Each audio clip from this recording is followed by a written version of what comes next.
Halo bro, assalamualaikum warahmatullahi wabarakatuh. Kembali lagi dengan saya Dafan Mulifa di Mulifa Channel.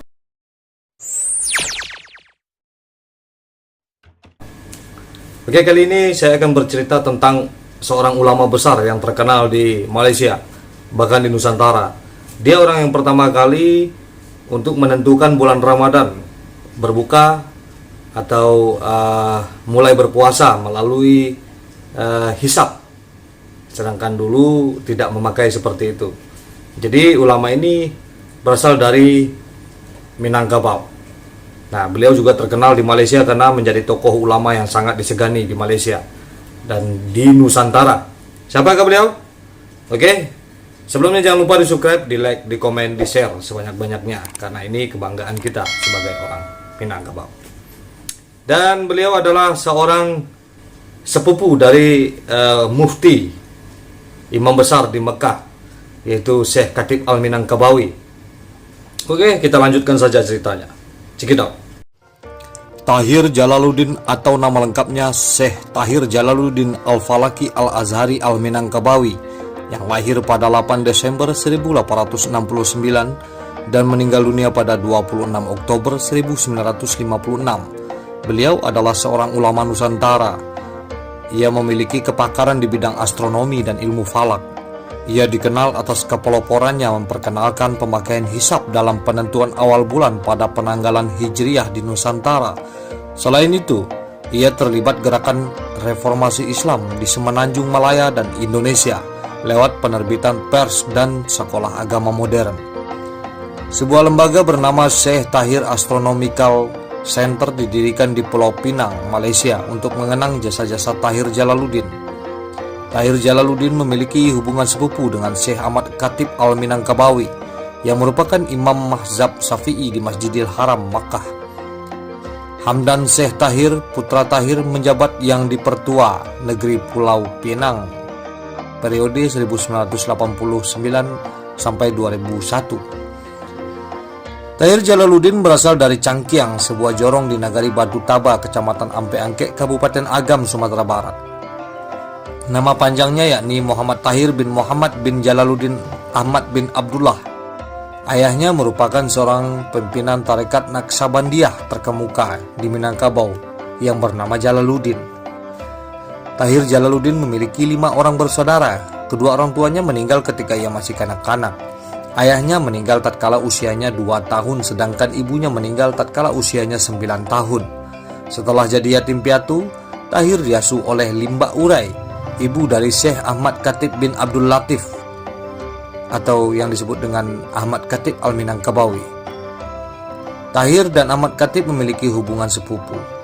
Pada tahun 1879, Tahir diantarkan oleh pihak keluarga ke Makkah untuk menuntut ilmu, untuk menyusul sepupunya Ahmad Khatib yang lebih dulu menuntut ilmu di sana. Tahir saat itu masih berusia 11 tahun. Selama di Makkah, Tahir tinggal bersama Syekh Muhammad Saleh Al-Kurdi, mertua Ahmad Khatib. Awalnya Tahir belajar Al-Quran dan ilmu tajwid kepada Syekh Abdul Haq. Setelah khatam, ia mempelajari berbagai ilmu kepada Syekh Umar Syayata, Syekh Muhammad Al-Khayyat, dan Sayyid Bakri Shatta. Ilmu-ilmu yang ia pelajari yakni hadis, tauhid, fikih, nahwu, saraf, bayan, ma'ani, badi', arud, mantiq, tafsir, hisab, handasah, dan falak. Ia belajar kurang lebih 12 tahun di Mekah. Tahir Jalaluddin pulang ke tanah air ketika berumur 24 tahun. Di Indonesia, ia tinggal berpindah-pindah selama 4 tahun sebelum kembali ke Timur Tengah. Tahir tertarik dengan ajakan Syekh Ahmad Al-Fatani untuk melanjutkan pendidikan di Masjid Al-Azhar, Kairo, Mesir. Ia termasuk di antara beberapa pemuda Nusantara yang dikirim oleh Syekh Ahmad Al-Fatani untuk belajar di Al-Azhar. Di Al-Azhar, Tahir mendalami astronomi dan ilmu falak. Ia belajar selama 4 tahun, dari 1314 Hijriah sampai 1318 Hijriah atau 1893 sampai 1897 Masehi. Selama di Al-Azhar, ia terpengaruh dengan pemikiran Sayyid Jamaluddin Al-Afghani dan Muhammad Abduh, tokoh gerakan reformasi Islam di Mesir. Tahir berteman dengan Rashid Rida yang giat menyebarkan ide-ide pembaharuan Islam lewat penerbitan di Mesir. Rashid Ridha menerbitkan majalah Al-Manar yang menjadi media Islam yang berpengaruh dalam perkembangan pemikiran dunia muslim. Keberadaan Al-Manar menginspirasi Tahir untuk menerbitkan majalah Islam ketika kembali ke Nusantara. Setelah menuntaskan belajarnya di Al-Azhar, Tahir sempat kembali ke Makkah untuk memperdalam ilmu dan membantu Ahmad Khatib mengajar, khususnya ilmu falak. Pada saat itu Tahir menjadi guru bagi beberapa pelajar-pelajar dari Minangkabau, seperti Muhammad Jamil Jambe, Abdullah Ahmad, dan Abdul Karim Amrullah atau ayahnya Buya Hamka. Murid-muridnya tersebut turut menyebarkan ide-ide pembaruan Islam ketika kembali ke tanah air. Tahir Jalaluddin menikah beberapa kali. Pernikahan pertama Tahir Jalaluddin yakni dengan Aisyah, yang merupakan cucu dari Syekh Ismail Al-Khalidi Al-Minangkabawi, ulama yang terkenal sebagai penyebar tarekat Naqsabandiyah Khalidiyah. Pernikahan ini berlangsung pada tanggal 26 Zulkaidah 1305 Hijriah atau 4 Agustus 1888 Masehi di Makkah. Disaksikan Said Umar Syatta, Syekh Muhammad Nur bin Syekh Ismail, Syekh Muhammad Saleh Al-Kurdi, Syekh Ahmad Al-Khatib Al-Minangkabawi, dan Syekh Ismail bin Syekh Muhammad. Selanjutnya Tahir Jalaluddin menikah dengan Kalsum binti Haji Ibrahim pada tanggal 9 Rajab 1310 Hijriah atau 27 Januari 1893 Masehi. Setelah itu ia menikah dengan Jamilah binti Haji Abdul Karim pada tanggal 13 Ramadan 1310 Hijriah atau 31 Maret 1893 Masehi, dengan Aisyah binti Haji Mustafa bin Datuk Menteri pada tanggal 20 Jamadil Awal 1317 Hijriah atau 28 September 1899 Masehi. Dari Aisyah binti Haji Mustafa, Tahir dikaruniai beberapa anak. Salah seorang di antaranya bernama Hamdan Syekh Tahir yang menjabat yang di Pertua Negeri Pulau Penang periode 1989 sampai 2001. Pemikiran Tahir Jalaluddin terinspirasi dari ide-ide modernis para reformis Timur Tengah, yakni Jamal ad-Din Al-Afghani, Muhammad Abduh, dan Rashid Ridha. Salah satu pemikirannya yang cukup kontroversial adalah dukungannya terhadap hisab dalam penentuan awal dan akhir bulan Ramadan. Pandangannya mendobrak pandangan populer kala itu adalah menggunakan ruqyat yang merupakan pendapat para ulama terdahulu dalam menguatkan argumentasinya.